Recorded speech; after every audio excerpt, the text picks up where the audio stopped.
Hi, I'm Keith. Welcome to 2A Cops, Cops Supporting Gun Rights. In this episode, we're going to talk about what cops think about the Second Amendment, and we're going to talk about a poll that we did that shows exactly what cops think.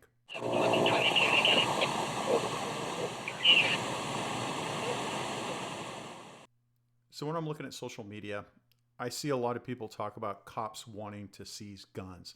And I realize that people don't really have a clear grasp of what law enforcement really thinks about the Second Amendment. I'm lucky I train cops all over the country, and I get a chance to talk to them about gun control and all these different issues. I worked in California, where we're the king of stupidity when it comes to gun control. And I saw what was really happening on the street, where cops just didn't care about the laws that were passed, and we ignored a lot of them. And I just want to do a poll so I can show the average person what cops really think about the Second Amendment.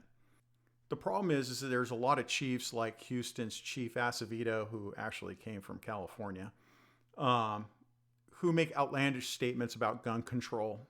They may be the chief, or rare occurrence, maybe a sheriff that'll make a pro-gun control claim, but they don't represent line personnel. It's kind of like your boss, the CEO of your company, coming out and making this wild statement, and you, the worker, are sitting back going, that is unrealistic. Well, it's the same with us.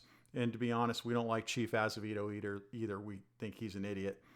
So the officers that we looked at for this poll were recruited from a social media group that contains 50,000 members. We had thousands respond to our poll. These members came from all parts of the country. They have various job functions. And we asked them 6 separate questions. We did 2 polls. I'm going to talk about the first one. The first question was very simple. Do you support the Second Amendment and the right to keep and bear arms? 100% of the officers surveyed said that they support the Second Amendment. They said yes. Every single officer out of the thousands that we looked at support the Second Amendment. There was not one single officer that didn't support it. Not only do they support it, but we let them leave comments. And some of the comments included some of the following. The meaning of the 2A is clear, and the Constitution was designed to protect natural rights. Another officer responded, our founding fathers saw the oppression of government power, and now more than ever, we need more support to keep leftist government officials wanting to take everyone's guns. Another officer replied, I believe every law-abiding citizen should be able to carry a firearm to be able to come to my defense if I need it. And lastly, another officer said, you swear to defend it, you should support it. I can list more, but you get an idea of what these officers and these deputies are thinking. So where did this question come from? It came from you. This is the number one question we're asked by citizens. Do the police support the Second Amendment? Now you have your answer. 100% say yes, at least in our poll. The second question we asked is, do you think there needs to be more gun control legislation? 86% of officers responded that there does not need to be any more gun control legislation. We don't want more because the legislation being put out is contrary to the Constitution and doesn't really help the public. A great example is California's requirement to pass a background check to buy ammunition. Officers know that it isn't keeping the community safe, and the crime statistics show that. Additionally, 1 out of 4 people are failing that background check, including police officers. So why are they failing? It's because the system's broken and it's keeping law-abiding citizens from purchasing ammo. It's just a backdoor way to subvert your rights. We know that, and we don't agree with that. But what about these other 14%? If 86% say we don't need more gun control legislation, what about those other 14% of officers? 8% of the officers said that there does need to be more legislation, with an additional 5% saying they're neutral on the subject. So before everyone freaks out about these cops going to seize your guns, let's think about it just a little bit more. If there's 100 police officers ordered to seize guns under a new gun control measure, 86 of them are going to disagree with it. Only 8 of them are going to agree with it. So how far do you think those 8 people are really going to go if 86 are against it? Peer pressure is a real thing in a law enforcement agency. So I doubt those 8 people are going to get very far before they're either getting their ass kicked by the other 86 or being told to knock it off. The next question we ask is, do you think any of these gun control laws are unconstitutional? There are some people that think all gun laws are unconstitutional. In fact, 15% of our respondents, officers, held that view. However, there are limits in place on the First Amendment when it comes to threatening speech. There's also limits on other amendments, which all stem from case law and decided upon by the Supreme Court. So it'd be silly to think that there would be no limits on the Second Amendment. Most officers felt that felons in possession of a firearm were inappropriate. Only 10% felt that felons should have guns. However, a full 42% felt that the National Firearms Act, which covers silencers, machine guns, and short barrel rifles and shotguns, felt that it was unconstitutional, and 78% felt that the prohibition of assault weapons was unconstitutional.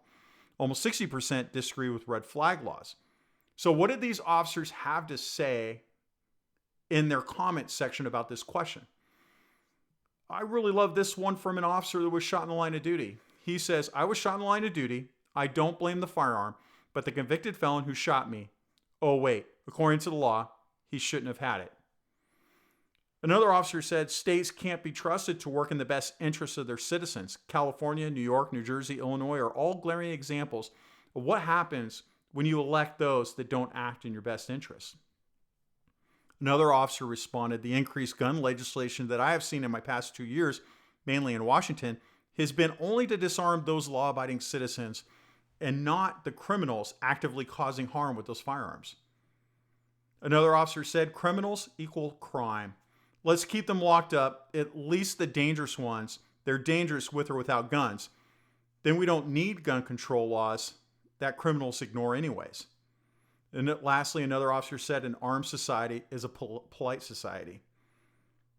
The next questions were all just, I wanted to see where these officers came from. A majority of these officers came from municipal police agencies. Next up were deputy sheriffs working for a county.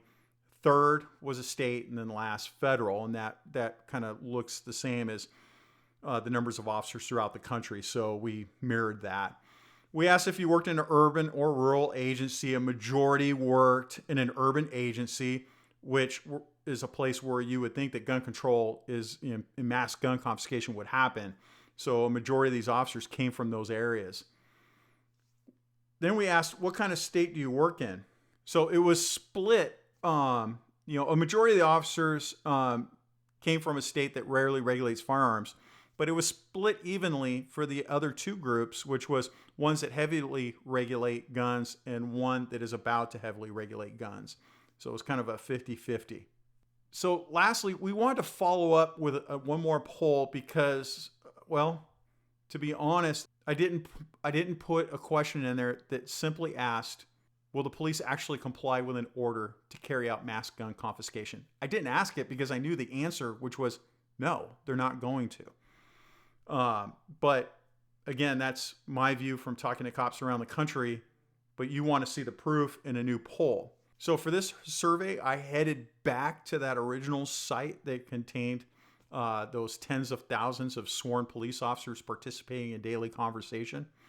The first question was simple enough. If the Biden administration is able to pass a law to confiscate semi-automatic guns like an AR-15 or an AK-47, will you take part in seizing those guns under the new law?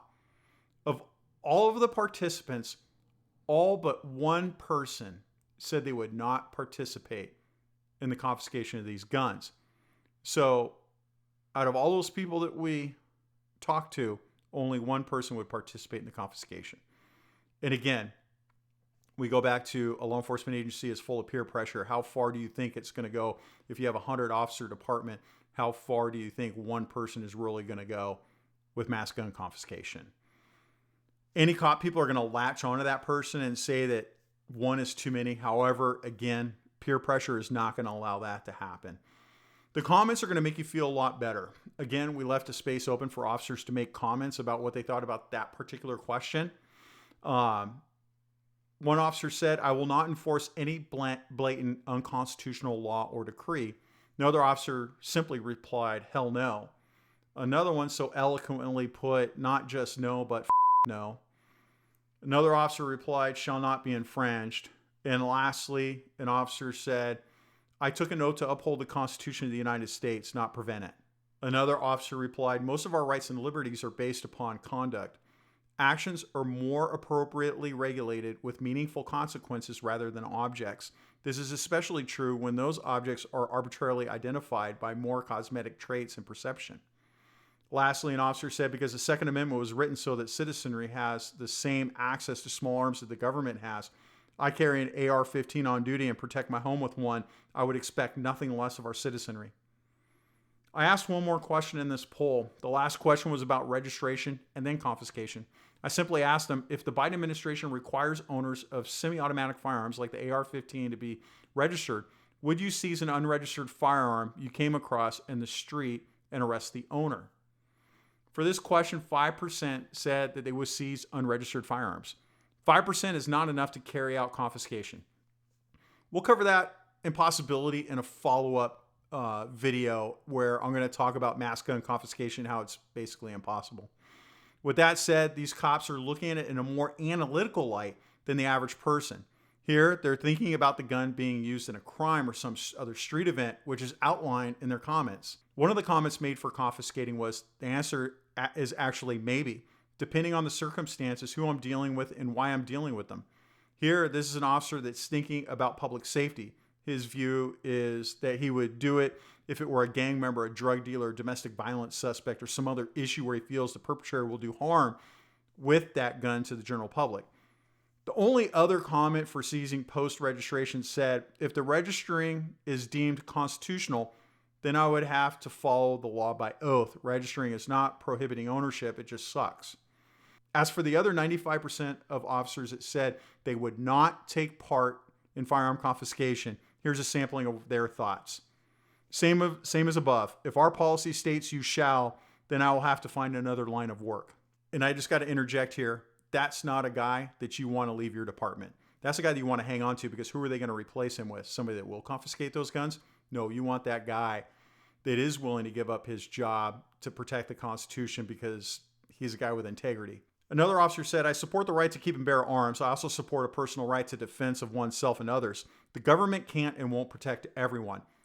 All the cops understand that. It takes us a good 5 minutes in an urban area to get to somebody that needs help. A lot can happen in that 5 minutes. Another officer said, I'd give them a warning to register like I do with unregistered autos. That's one of my favorite answers so far. That guy puts it so eloquently. It's very to the point. Another officer said, truthfully, it would depend. If the firearm was already being used in a legitimate crime against a person, then I'd already be seizing the weapon and the suspect.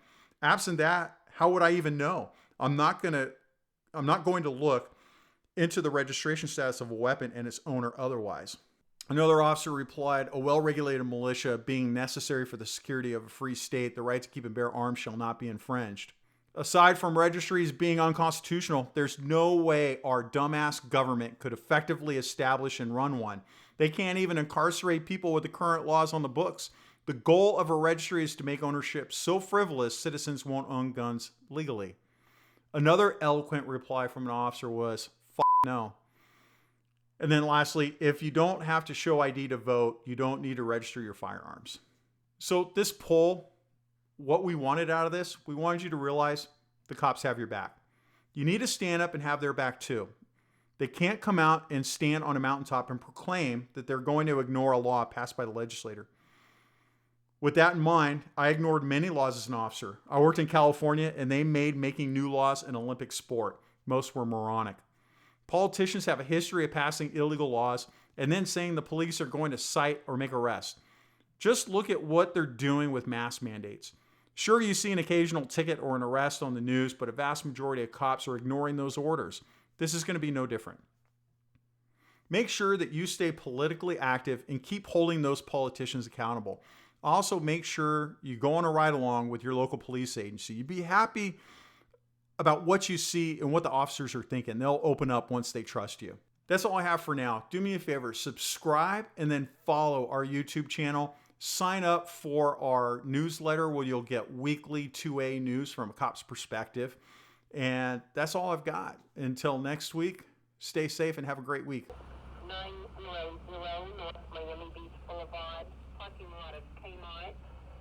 One base complainant will be waiting near the 86 White Hyundai.